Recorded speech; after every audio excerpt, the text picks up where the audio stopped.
Chop, the original Guillotine League podcast. Everything you need to know to avoid the chopping block. Chop is brought to you by GuillotineLeagues.com. Now, your host, Paul Charchian. Welcome back, my friends. It's the show that never ends. It's Chop, the original Guillotine League podcast, with your host, filling in big shoes for Mr. Paulie C. at John Legeza. Flow is sharper than a razor. Find my work over at Matthew Berry's Fantasy Life. I'm here with your friend and mine, Mr. Adam Ronis. You follow him at Adam, ADAMRONIS. Mr. Ronis, first things first, I miss you, pal. Good to see you. How's it going? I know I haven't seen you in a while. Occasionally we have like an industry league draft in New York City, and I usually see you, and you weren't present there this year in August. Yeah, I'm getting swallowed up with baseball and football. That there's a small overlap between the two where, man, my schedule, my dance card is very full. So speaking of full dance cards, football season is here, right? We spend months and months talking about how far away the season is, almost as if it'll never get here. And then in a blink, not only did the drafts happen, week one is in the books, and now we're stuck, Adam, right? Stuck in the middle with you. How do we react to this first data point? I think that's the first thing. Before we dive into leagues and how we're dealing with waivers and process, and there's a lot of new people getting into guillotine leagues themselves. How do you tackle this first data point week one? Yeah, I think it's different for each team. I also have to say that the first week feels like preseason now, with all these players not participating in most of the preseason games. A lot of players didn't play one snap in the preseason. You know what? I apologize. I'm going to cut in here. And I don't know if this is going to be a big deal or not, but it's the pronunciation on guillotine. Guillotine. Right? Yeah. Oh, yeah. Go. It's like Guy, like a French name, guillotine. You want to start over, or should we just fix it forward? Let's take it from the top because we're only like a minute in. No, we can rip it again. It's all good. Especially if listen, man, correct. It's all about constructive criticism. Adam, he called us out for being New Yorkers. He said you and your New York accents.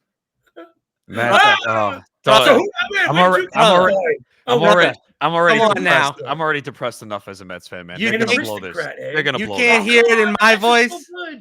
You can't hear it in my voice. I'm from the island, man. Yeah. All right, let's. Okay, but hold on. Let's rip it again. Was that okay to go macro with or should I kind of dive into? Perfect. No, honestly, it's great. I think you guys like wherever you want to go. We have a lot of flexibility. So macro is good. It's gonna be great. So and then we can want to rip the top again. We can. Yes. It's only 2 minutes. I'm gonna throw us back to the intro, and we will. We'll do it again. Sorry. All right, guys. Thank you. Yeah.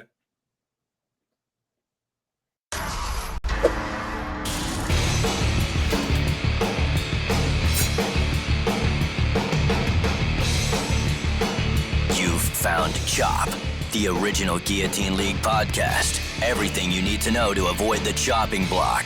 Chop is brought to you by GuillotineLeagues.com. Now, your host, Paul Charchian. Welcome back, my friends. It's a show that never ends. You're listening to The Chop, the official Guillotine Leagues podcast with your host, filling in some pretty big shoes of Mr. Paulie C. It's your boy, Big Johnny Stud at John Legeza. Flow sharper than a razor over on the old Bird app. Here with your friend and mine, my guy. Follow him at Adam Ronis, ADAMRONIS. My guy, Adam. How's week one treating you so far, pal? Week one was a little bit down for me. I had some disappointing performances, and I think a lot of people will say that across the board. I had a few leagues that really went off, but we just had a lot of down fantasy performances. We really didn't have any, I think, fantasy players top 20 points from the skill position players until the Sunday night game with the Bills and Ravens. So this is what we've seen over the last couple of years, especially with the preseason structure changing. Now only 3 games, and you just are seeing a lot of players that are rusty. The defenses are ahead of the offenses right now. So I think you will see it pick up a little bit in week 2 and especially in week 3, but a lot of unders we saw on Sunday. It was 12 and 2, I think, to the under on Sunday. Yeah, actually, no, 11 and 3, something like that. Yeah. Yeah. I think that's okay. I think your tone is probably the most important part to understand that things can go well, and that may not be indicative of you having a great draft and subsequently a great season, and vice versa. You could be like me, where I have one team that finished dead last because I drafted some guy named Jamar Chase. I don't know. He's supposed to be good at football. So, listen, these things, they ebb and flow. Again, don't overreact. But if you're in a trading league, you want to find the player that is, right? If you're at the poker table, look for the guy who's kind of shaking, looking to make a deal, because believe it or not, Adam, I'm sure you've heard it too in your days. Someone will invariably ask you if you should hold on to that first round pick. Man, should I drop A.J. Brown? Should I drop Jamar Chase? The answer is no, absolutely not.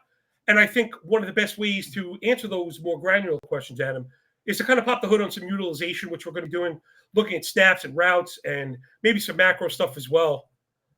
I just had my Guillotine League, the waivers run, and it was a little shocking. So I think I want to start there.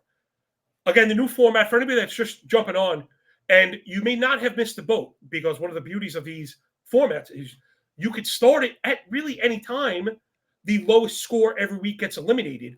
Those players go back into the pool. So unlike regular fantasy football, why, by week 3 or 4, the entire league is dead and the waiver wire, is firmly barren. Those cupboards are empty. The teams actually get better. And there were real decisions to make, how much to spend. And I think that's, again, where I wanted to start with you, Adam, because I just had this run. And the first week, before we kind of figure out what the flavor of our league is it aggressive? Is it conservative? Are people going to be, making lots of moves or waiting? Those questions need to be answered. But the first thing is, how much do you spend on those, those first alpha players to hit the waiver wire? So before I spoil it and tell you what I saw, some pretty outrageous bids, where would you generally be? That big player, Jamar Chase is a perfect example. He's probably on a lot of teams to get chopped. Where would you be telling people to spend up? Because we're going to be in the same situation next week.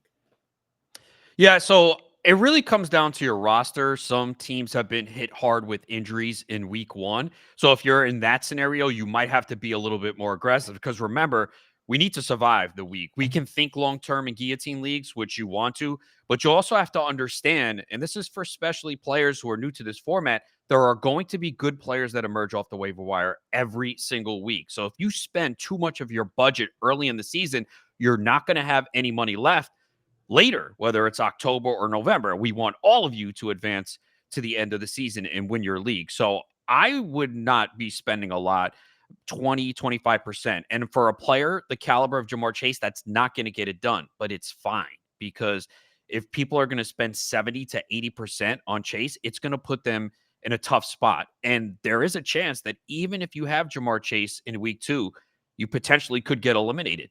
The Bengals are notorious slow starters, and they did it again in week 1, somehow survived against the Browns, where they always struggle. But Jamar Chase had 95 yards and no touchdowns through the first 2 weeks of the season last year. We know how he finished. It was great. But I've learned from Paul Charchian, he came on our SiriusXM Fantasy Live show every week last year and continues to do it this year. And he always preaches that you don't want to spend a lot of money early. Let others do that. Let them unload the clip. This will put you in a position to get cheaper players. Because again, the goal each week is not to win the week. The goal is to not be the lowest scoring team. So it doesn't matter if you have the highest score in week 2, week 3, week 4. You just want to survive the cut, not be last. And then more players are going to drop each week, and you'll have the money. And trust me, I did it last year in a league, and it allowed me to win the league, because by the end of the season, I had the most money. So all those players that were being chopped, I was able to pick them all up and have a stacked roster by the end of the season. Yeah, a couple of really good nuggets in there. That was really sharp. Really a lot to unpack. Okay, so I think first off, I think the number that you said that might have had some people kind of go upright in the chair, 70 to 80%, some people are thinking. And yes, that's a real number. That was the number I saw. Jamar Chase went for 810. If I'm not mistaken, you told me you saw something above the 790 range. At that point, that's an astronomical amount to pay. I think your point in not being last is very important. I try and shoot for like the middle, right? I don't want to cut it too close to the sun. But I think the idea of not trying to win the week is very important. I also think keeping that budget, right, your remaining fab budget, as a score, as almost like another piece of the standings, is really important. You mentioned some past play, Adam. Now, one place, unfortunately, I stepped on the rake was being a little too aggressive in the beginning. But get this, it wasn't the $800 bid. It was something similar to today. I had a lot of Bryce Young. I'm playing in some 18-team leagues. Those are extremely deep. I decided to punt the onesie positions, and I swung and missed. A guy like Dak Prescott was available. Last year, I was probably more around the $100 bid, which I said, okay, this is not too high, but I want to make sure I get him. That's too high for week one. That bid this year was more like 25, 28, 31. That's what I put on the CJ Strouds or Dak Prescott's, the remaining quarterbacks. And guess what? I landed them. And at the end of that story, Adam, unfortunately, I didn't have the hammer to soak up the free agents. Now, remember, like you said, yes, free agents are constantly hitting the pool. But the longer you go, the better the teams. The better the teams, the more the good players, the more money you have, the more of them you can get. And the one guy that had the extra $200 was able to get 4 or 5 impactful players at the end. So there's so many new layers to this that I love about this game because, again, you really nailed it. You're mixing that micro and macro view. So really great stuff. I'm super excited. All right, I have a question for you now. This one came in from a listener on social media. It was to me, but I want to ask you, Ed, because it was about my QB Streamer article, which I'm sure you read. But it had to do with Aaron Rodgers, if we're believing in it or not. What I did notice was the very high amount of play action that we got in the Arthur Smith system. And Aaron Rodgers really excelled, right? It makes a lot of sense. He's got cement feet, but if you give him an extra second or two for the play to develop, he'll most likely make the right decision. And he still has the arm talent to make that throw. We saw the best case scenario. What do you think about the Pittsburgh offense going forward? Is it because those Steelers are available? Is that a team we want to try and sink our teeth into going forward? Not too much. I mean, as good as Rodgers was, it was still only 30 pass attempts. Obviously, there was motivation there to beat the Jets. I mean, he said he wanted to beat everyone in that building. Also, I don't think you're going to see Pittsburgh play many shootouts. We expected their defense to be really good going into the year. And I think I saw that they missed the most tackles this week on the defensive side of the football. And the Jets did as well, which is why you had that high-scoring game, which was projected to be the lowest-scoring game of the weekend. It was the second highest behind the Bills and Ravens. So, but like you said, it's an 18-team league now down to 17 teams. Right. But I agree, though, with on the quarterbacks, you should never spend a lot of money, especially on the outside of the elite guys. There's always going to be solid quarterbacks on waivers, so I don't think you need to spend. So even if you disagree and think Rodgers is going to be really good, if he was available on the waiver wire, you really don't need to spend a lot. And that's the other thing, too. You made a point that you basically learned a lesson, that you spent too much early in the season last year on quarterback. You dialed it back and were able to get Dak Prescott. And this is a learning time for a lot of people, because I know a lot of people who are playing a Guillotine Leagues for the first time. Yep. And I also want to go back to what you said, how you can start any time. Absolutely. You can start this week. You could start next week. I'm probably going to go to my league, my home league, and I don't know if a lot of them have played before and say, hey, guys, do you want to do this? Let's set up a draft. And that's a 12-team league. So you could start with 12 people. That's the good thing about Guillotine Leagues, too, especially if you just got eliminated in week one. You could start a new one this week, next week. And that's the other appealing part. And get your feet wet. Like anything in life, you're only going to learn from experience. You have to do it. We can tell there and spoon feed you everything. You got to do it for yourself, and you will learn. Yeah. Funny, that makes a perfect segue into one of our other listener questions. It was about the restart, because, again, a lot of people are unfamiliar. And I think one of the first questions I got from people is, well, if you could lose week one, doesn't that take some of the fun out of it? One, I'd counter, a lot of fantasy teams are dead by the first month anyway, with no hope. This one, hope springs eternal every time you restart. It asked how large of a league to start with. 10, you could go as low as 6. I would need to check out the Guillotine lobby, because last I saw, even in season last year, there's a lot of action. You got a lot of people that love fantasy football whose regular teams may be gone, or maybe discovering this type of league and deciding to dive in. So you don't, listen, asking your league mates and your friends and family to join in is great, but there's a public lobby. And, like any other draft lobby, you could kind of stalk it and wait and see for how fast they fill and when they're going to fill. I would highly suggest one of these deeper leagues, maybe in a few weeks a 12, or right now another 18, because the depth of knowledge, right, to really test your wit in the player pool streets, which I really love. And I think it's one of the reasons I should be off to a good start in a lot of those formats, because guys maybe like Alec Ayumanor, one of my favorite rookies, we were seeing a bump in usage during the preseason. And with the new quarterback, maybe he would lock onto him on the other side of Ridley. That seems to be the case. So there are some discounts there. Since I kind of mentioned my rookie discounts, I guess that's my question for you, Adam. Who's kind of floating around in these deeper waiver wires, right? These 18-team waiver wires. Is there anybody that you would say is out there in a majority of 18-teamers that you think belongs on, I don't know if I want to say universally rostered, but at least on these deeper, let's say 14 or deeper teams? Ayumanor was probably my favorite. Beyond that, the pickings are slim. Has anybody popped up on your radar lately? No, there's really not a lot. That's the thing, because these leagues are so deep. And remember, Yeah. there's so much love for these rookies. And the other thing you have to understand, this is the difference between season long and guillotine leagues. We love the rookies because we stashed them on our bench in season long. You really can't do it in guillotine leagues. You can't worry about week 9, week 10. You have to worry about the immediate future. And if there's a player that is not getting a lot of snaps right now, not getting a lot of targets, and the schedule doesn't look good for the next 2-3 weeks, they're really no good on your roster. Where in season long leagues, you can stash them. I mean, I'm sure you play in a lot of season long leagues like me. We're stashing a bunch of backup running backs with the hopes that at some point this season, they're going to play a role, whether it's through injury or they just impress and the coach is like, we got to get this guy on the field. You really can't do that in guillotine leagues. And I think that's another thing that people need to learn. We can't have patience here. Like RJ Harvey, right? We saw he didn't play much. He had that big run that really made his stats look good this week. Yep. But Tyler Bidet was involved a lot. So RJ Harvey becomes a risky start because he presents a low floor. You want these players that have a high floor, even if they don't have a big ceiling, like Austin Eckler, right? We know Austin Eckler can catch 3-4 passes a week.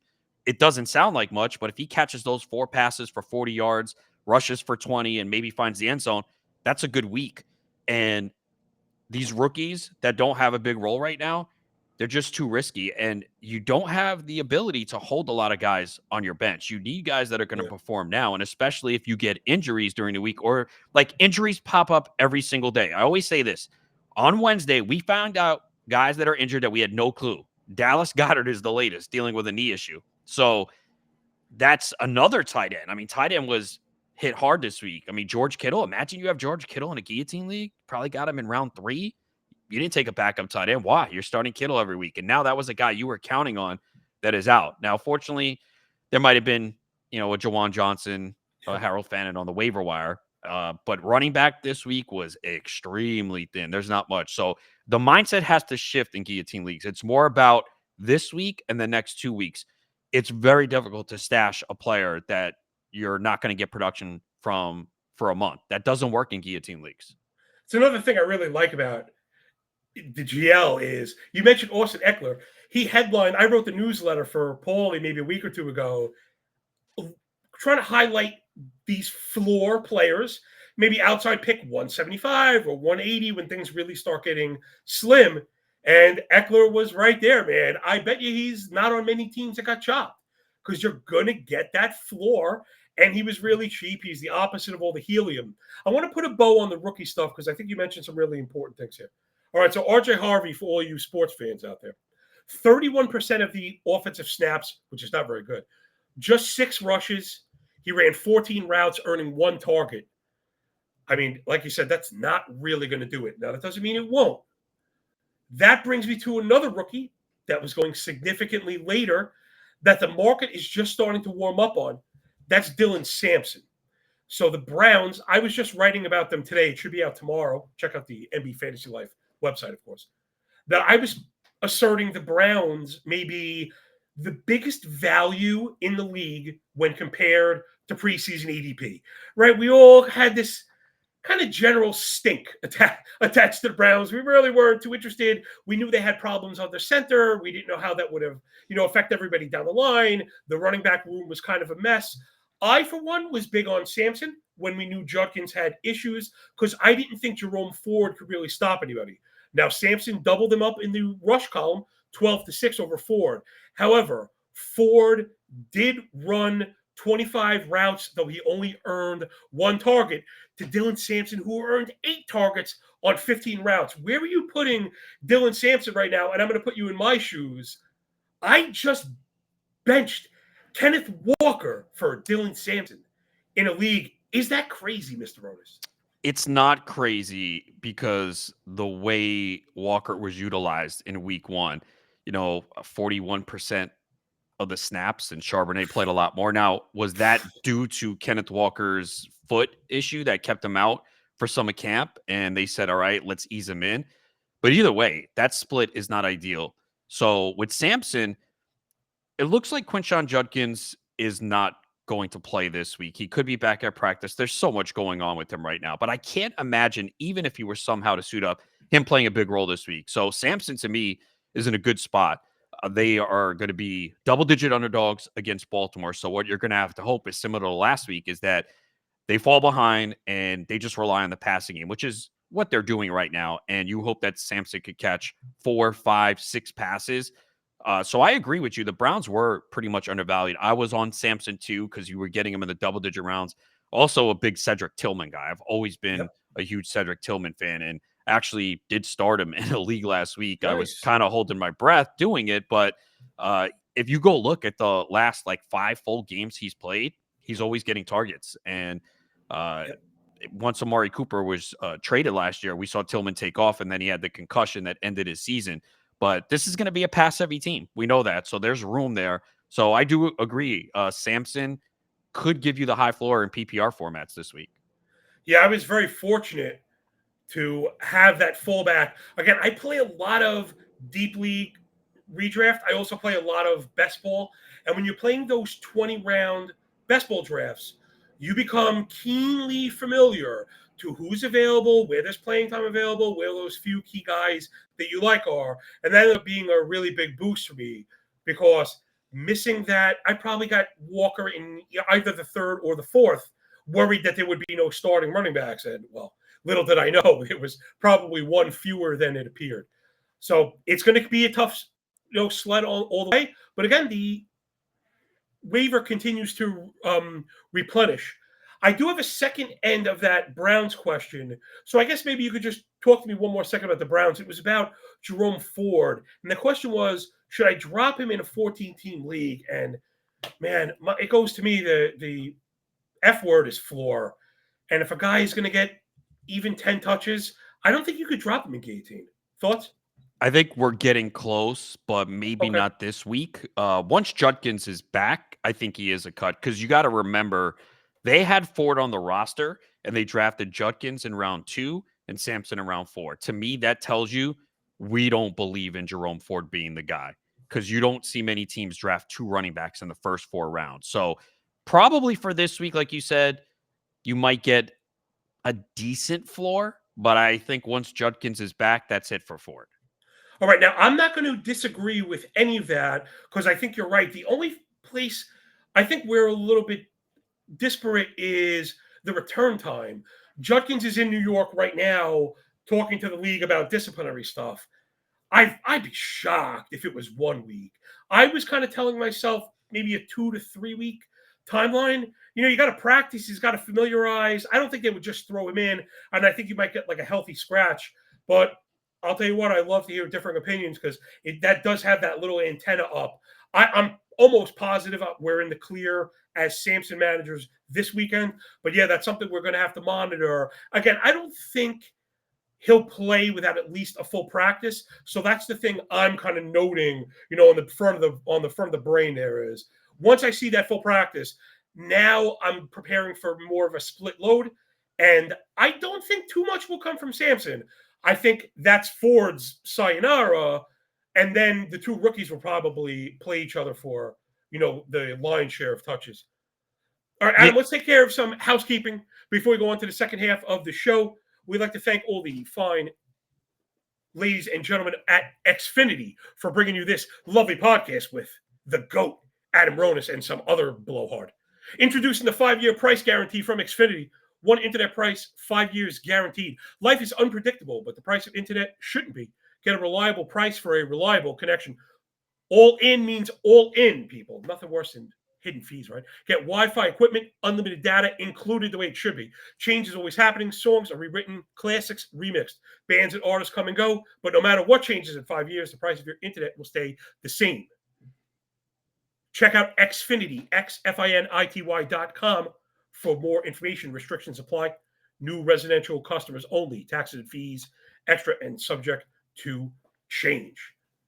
All right, Adam, let's get back into the things that people are here for. And it's helped these Guillotine Leagues. There's one word that I wanted to mention that I want to pick your brain on.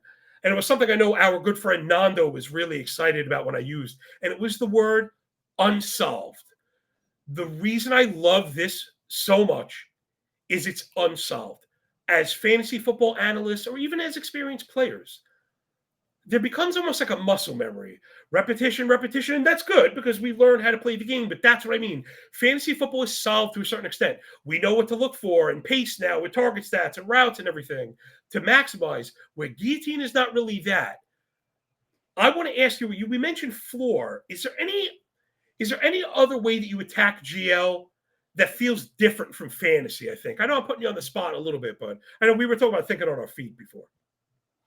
Yeah, again, you're looking for high usage players, right? You want the players to be on the field. You want them to get touches because that's going to lead to the high floor. So you just need to make sure that you have players that are going to be touching the football a lot or running a lot of routes or getting a lot of targets because you need that production each week to survive. And I think we have a mentality coming from the season long league for many guys where they're playing how many times a year? Oh, look at the weeks 15 to 17 schedule, the best ball mindset, the season long mindset, the high stakes mindset where you can't look that far ahead. And I think that's difficult. I think it's a big adjustment for people where they're so used to, oh, yeah, I'll take this suspended player for 5 weeks. When he comes back, he's going to be a league winner.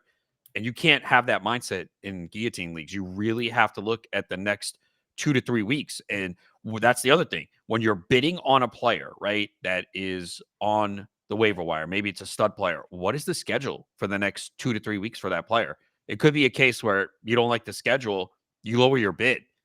Maybe they have a great schedule, you increase it a little bit, but you really have to have that vision for just the next 1 to 3 weeks. You cannot think that far ahead. And I think that's where people get a little stuck because they're so used to coming from the season long aspect of it where we have no issue stashing players because we're thinking long term.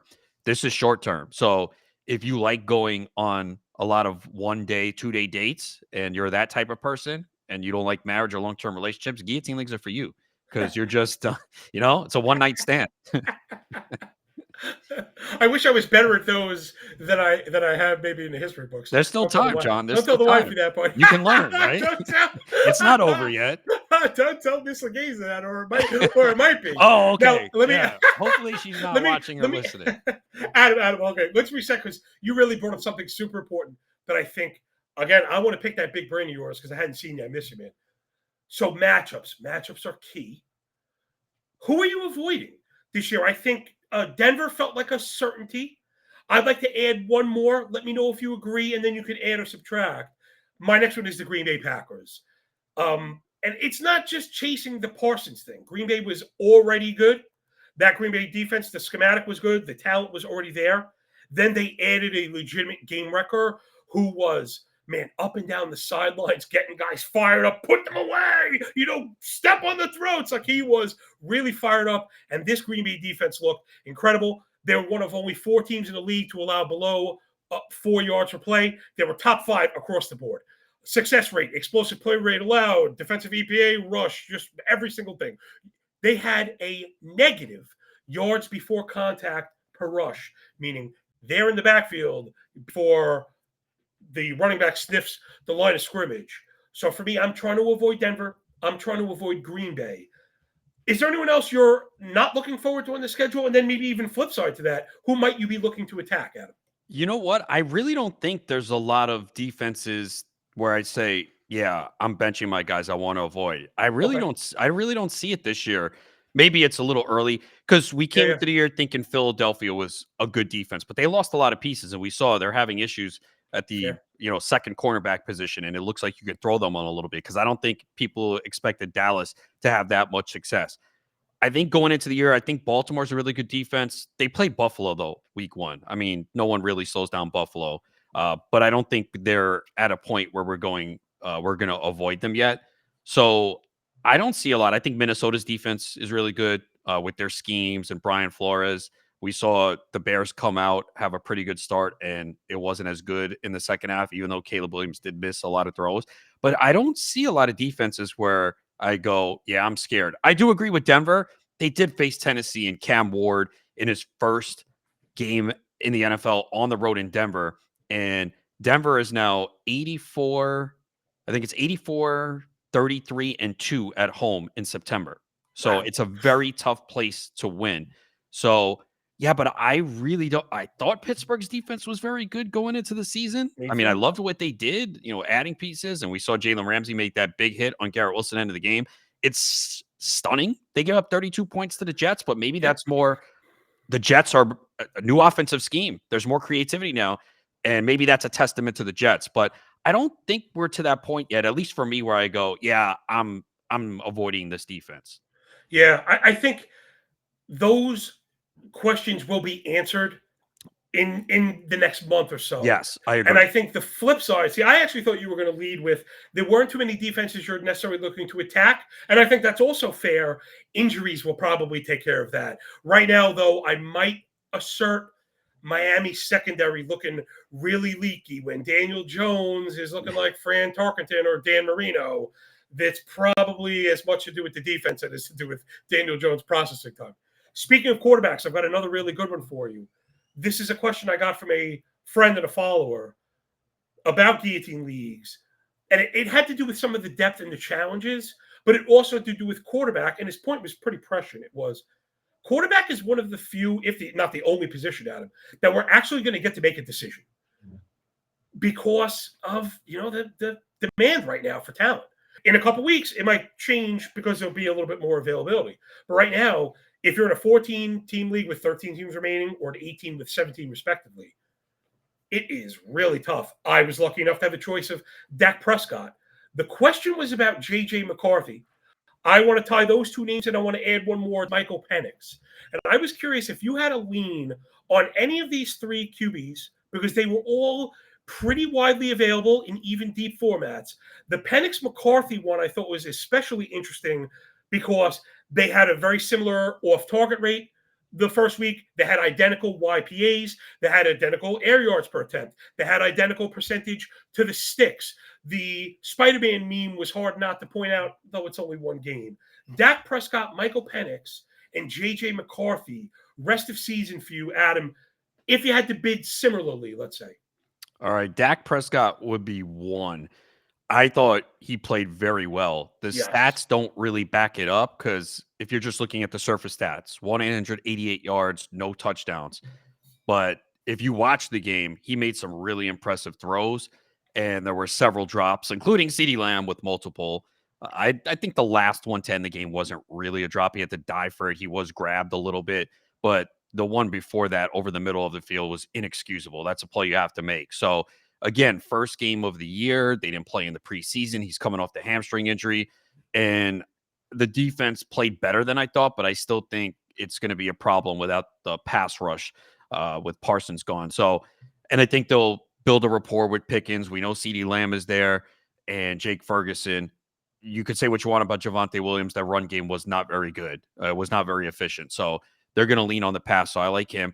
I think J.J. McCarthy, it was his first NFL game. You have Right. to take that into account. And we know it was ugly for almost 3 quarters, but I think he showed a lot by not hanging his head Yep. and being able to Agreed. lead that team to a comeback. Remember, they also they put the training wheels on him. He had 20 pass attempts. They put him in bad spots early on. It's like run on first down, run on second down, third and long. Okay, well, now the Bears know what you're going to do here.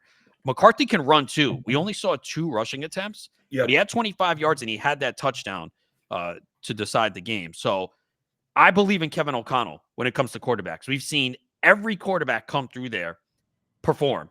Sam Darnold last year, no one believed in Sam Darnold. I mean, he was left for dead, and he turned Darnold into a top 10 fantasy quarterback. I know the finish to the season was terrible, but he performed. He's got Justin Jefferson, TJ Hawkinson. He'll get Jordan Addison back, 4th game of the season. Good backs in the backfield. Aaron Jones still a good pass catcher. Jordan Mason looked good. So I think McCarthy is set up for fantasy success. I can't really take too much away from game 1 from a statistical standpoint. And he played early. That was his first NFL game on the road against Chicago, a division rival. I know Chicago was missing a lot on defense, and we probably expected a little bit more, but you have to take that into account. And you saw, if you watched the post-game interview locker room, I mean, they really support McCarthy. So I would go Dak 1, McCarthy 2, Penix 3. Yeah, interesting. Even if our rankings may be a little different, I'm not sure I disagree with anything you said. I think all those points are really smart. I answered Penix actually just because the scramble rate was a little high, and I like the idea of I like that passing game. It's really highly efficient, and if he's going to run for 20 yards a game, that might be a floor. But yeah, I don't think you could lose. That was my answer. Was just enjoy the bounty right now. Play the matchups like we mentioned, and enjoy the fact that that's one position you may not have to stress. You mentioned another good one. I don't know. How'd you get out of my show sheet, Ronis? Was Javonte Williams you mentioned for Dallas? Now, this was really interesting. I was not part of the crowd calling him dust that he was finished. I actually thought we might see a bounce back from Javonte Williams. The premise was pretty simple. It was a full year and a half removed from a pretty serious leg injury on a player that we knew at one point was highly touted and had a lot of juice. He got picked up by a team I thought would project well offensively weekly and was on course to get the lion's share of touches. Now, so far, that looks so good. You mentioned not being totally impressed, and that I'm gonna have to give it to you, right? The spreadsheet is the spreadsheet, people. So Javonte Williams, 3.6 yards per attempt, just 1/10 of a rush yard over expectation per carry, 2.1 yards after contact per rush. Those are not very good. Those are all pretty much below average. And if those continue, you're going to start splitting carries. However, and this is unique, we don't see this a lot because, again, we're normally chasing burst for fantasy backs, would be the efficiency. So, I mean, it was funny. If you watched, I know you watch a game. You're a Cowboys guy, right? Yeah, unfortunately. So, Javonte's success rate was actually through the roof, right? So, he had the highest success rate in the NFL outside of Zach Charbonnet in week 1. But it was on these really low per, yard per attempt totals. And I wonder, could he be the new, remember, Adam, if you rush for 4 yards every single rush, you're going to be a really valuable running back. You're not going to, right? No 60-yard TDs. Those are not coming. But if you could go 24, right? 79, right? Just under that 4 yards per mark with a good shot at a touchdown for the Cowboys. If he stays healthy, could I convince you maybe Javonte is not a terrible place to go? Like, I've been advising people, maybe we even want to try and I don't even know if it's buy low. It's like a buy low, high, buy low. But people that drafted Javonte that didn't start him might be looking to ship him off because, right, he scored. His value is perceived to be high right now. What do you think? You tell me I'm wrong. I'm all about it. But I've been actually recommending people, if you're really stuck, to maybe go sniff around the Javonte owner. You might be looking at 12 TDs this year. Look, I think right now, when we talk guillotine leagues, he's solid, right? Again, we're not worried about week 10. Yeah. Right now, because the report I heard is that Jaden Blue is not going to be active for week 2. What happened? I don't know. They said they want to see more consistency from him because I would like to see him out there. I think he brings an explosive element. Yeah. So, like in season-long leagues, you're going to hold Blue. You really can in a guillotine league. I mean, he wasn't active week 1. There's a chance he's not active week 2. It's like you can't have too much patience here. So right now, we saw Javonte Williams get 17 touches in week 1. We saw Miles Sanders get 4. Now, he got caught from behind. I would have scored on that. Now, I'm pretty fast for my age, but I would have scored I've seen on you it. go. I could testify. I would have scored on that. And then he had a key fumble. So how do you go back to giving Miles Sanders much work this week? He had That was 5 bad. touches. He got chased from behind Yeah. by like a linebacker Like, come that outweighed on. him by like 100 pounds. That was So crazy. for the immediate future, you have to like Javonte Williams the next few weeks because it's volume. And he's in a position to get 17 to 20 touches the way they have this backfield. You might see Kavonte Turpin get a couple carries. He had 2 in the first week, but this is going to be a lot of Javonte Williams. So I think in guillotine leagues for the next few weeks, yes, I am still worried about him long term because, again, I just wasn't impressed. 11 yards was his longest rush, Yep. and Jalen Carter wasn't even in the game. Yeah. So you would have hoped it would have been a little bit better. So again, I think the next few weeks, guillotine leagues, he's a safe play because we want touches. This week 1 was a perfect example. If you just took his stats and said, "Hey, Javonte Williams had 15 carries, 54 yards, and 2 catches for 10 yards," you'd be like, "Oh, that's not good." Oh, he scored twice. Oh, cool. And we know touchdowns can mask a lot of mistakes. And it was set up. One was set up by a pass interference, so they were short scores, but that could happen again for Dallas because He that got offense. 100% of the goal to go attempts. So he Right. So appears to have the and I think hold Dallas's on offense the is going to teams. move the football. Remember, too, let's not forget they had that weather delay. I think that messed up both teams because the game was the first 7 possessions, first half, everyone scored. And then to open the second half, the Eagles had a drive that led to a field goal. And then the offense just fell flat after that. And I think we saw it a little bit in the Jacksonville, Carolina game, too. They had a delay and it really stunted the momentum. So that could have been an even higher scoring game for Cowboys Eagles the way it was going. No one was stopping each other. And I think the weather delay certainly played a role in that. But again, if we're talking guillotine leagues, we're thinking the next few weeks, let us survive because as we move along, the good players are coming off the waiver wire. So Javonte Williams can get us to week 4, week 5, week 6. And then we know there's going to be better running backs coming off the waiver wire that we can pick up and replace him if he does start to fall. Yeah, that's a great point. I think even for the love I was professing in redraft, I think the entire time your eye should be on the waiver wire looking to continue to kind of refill and replace in the meantime, right? In guillotine leagues, that becomes inherently easier with the refilling that's going to go on. Redraft, a little more difficult, though. If you have Javonte right now in redraft, you're rolling him out, right, while his legs are attached to his body.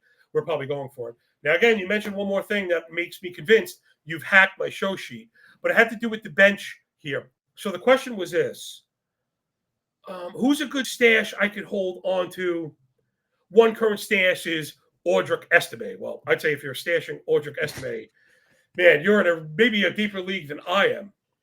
So my question to you is, Adam, it's probably 2 parts. One is maybe macro schematic question. How many players would you stash? I know you mentioned that you wouldn't stash Blue. I was kind of thinking if he's my only stash, I might. So I've made exception for one, though. I'm willing to hear the argument for none. And then if so, are there any players that you kind of have your eye on maybe week 4, week 5 for that one exception? No, so yeah, to go back on that, because you do probably have room for one. You got to remember, though, week 5 is when the bye weeks start. So you have to take that into account and start looking. You might have 3 players on bye in week 5. Then you might not be able to stash. I do think Blue is a solid stash if you're looking for one. Again, a lot of these leagues are very deep. You know, you're starting with 18 teams, so there's not a lot out there. But I'm looking to stash a running back. That's really what it is. Whether they're directly behind or the third, like Kendre Miller would not be a bad one, right? Yeah. Alvin Kamara is a little bit older. That Saints offense looked a little better than we thought. We saw some production from the receivers. Kamara, surprisingly, though, not involved heavily in the passing game. You figure that would change. Maybe a backup running back for the Bears. Well, it's Kyle Monangai or Roshan Johnson when he comes back. We saw a lot of DeAndre Swift, but it wasn't that impressive. So I'm looking for a running back on the bench that can maybe get a bigger role due to injury or underperformance by the starter. That I always want to stash the running backs because if you look at the waiver wire this week, this is the worst week 1 waiver wire I ever recall for running backs. There was nothing out there. whether you play in a guillotine league or a league with 20 rounds, even 16 rounds, there was nothing out there this week. I think Kenneth Gainwell was the biggest running back possibly available. I mean, really? That's what we're doing now? So you want to, it's just a tough position. Receivers emerge a little bit more, and tight ends this week, surprisingly, there were some good ones. So, yeah, I want a running back as a stash.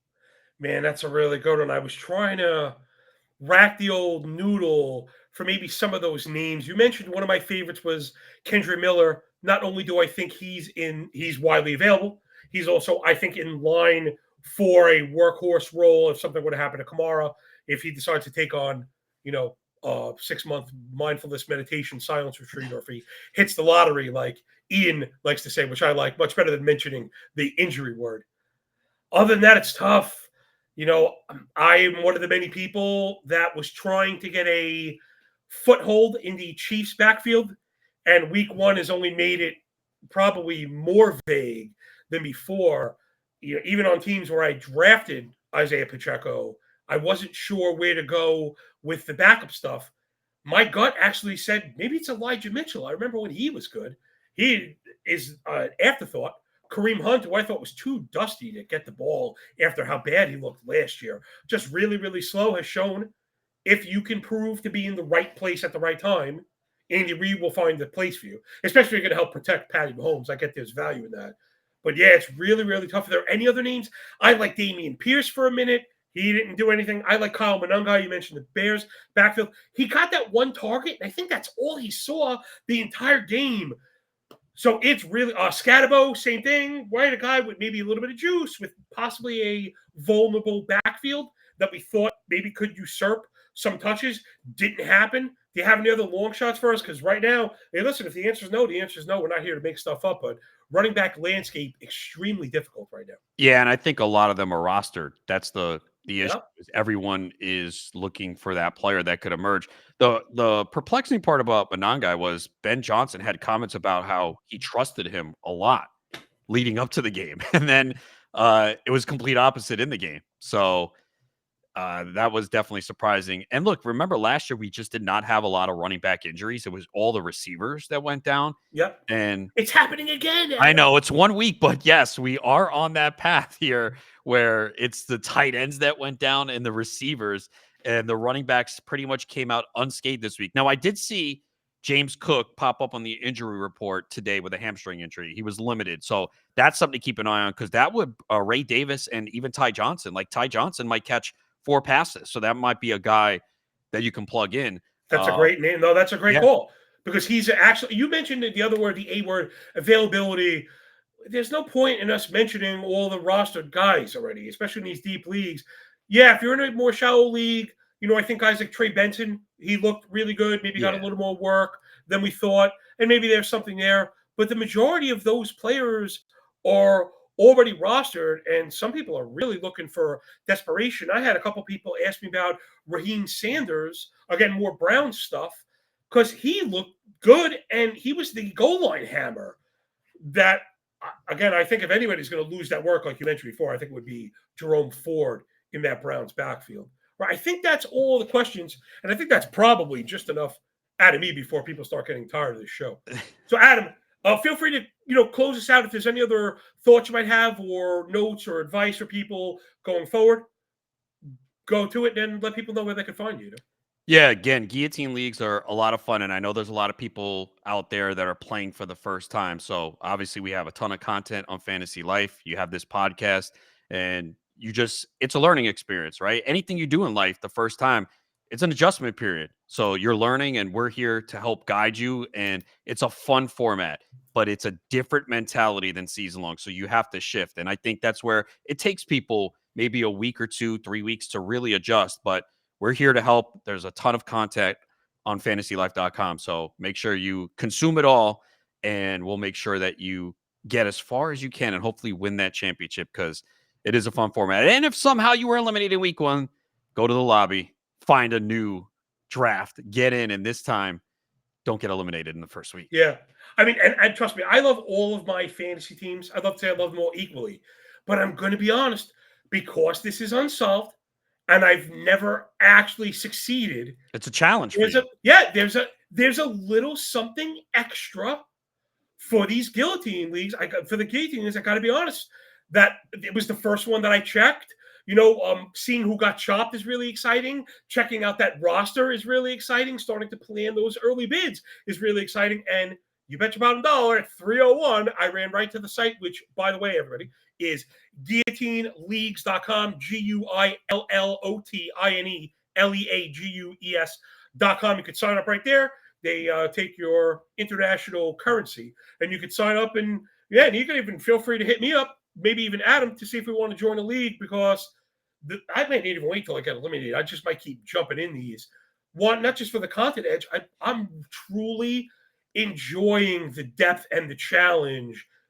It's an element that I'm not getting in a standard 12-team fantasy league. It's so true, right? Like, I lose week 1 in a season long, what do you say? Oh, it's week 1. I'm fine. No big deal. In the Guillotine League, you're sweating. I remember last year looking at the live scoring, and I just survived by like 0.8. What? Yeah. Nice. So imagine that sweat on a Sunday or Monday night, usually Monday night. And then this week we have 2 Monday night games. So that sweat, you're like, please just make the cut. I just want to survive. I had a couple guys have down games. I know they're going to bounce back. Let me just survive the week. I know I'll be fine. So yeah, it's a different sweat that makes it a lot of fun when you survive in advance. Yeah. I'm a really big Egbuka guy, so he kind of me too. That's probably my most rostered player this year. Nice. He dragged my carcass across the Guillotine Love line in a few leagues because, again, I had a lot of Chase. I had a lot of A.J. Brown, and, just players that disappoint. Kenneth Walker, I mentioned, it just kind of happens. But another kind of benefit of 42 with the GL stuff. So from Adam Rodas, at Adam Rodas, make sure you're following him, and at John Legeza. Make sure you're checking out all our work at MB Fantasy Life, and rate, review, and subscribe to the Chop Pod here. And catch us on social media if you have any questions, maybe stuff you missed, or things you'd like us to address in the future. So from Adam and John and everybody here at the MB Fantasy Life and Chop Group, I think that'll do it. Enjoy the games. Enjoy your day. When you're done with the book, enjoy the pay, everybody. And remember, when you work this hard, the winning feels a lot less like luck.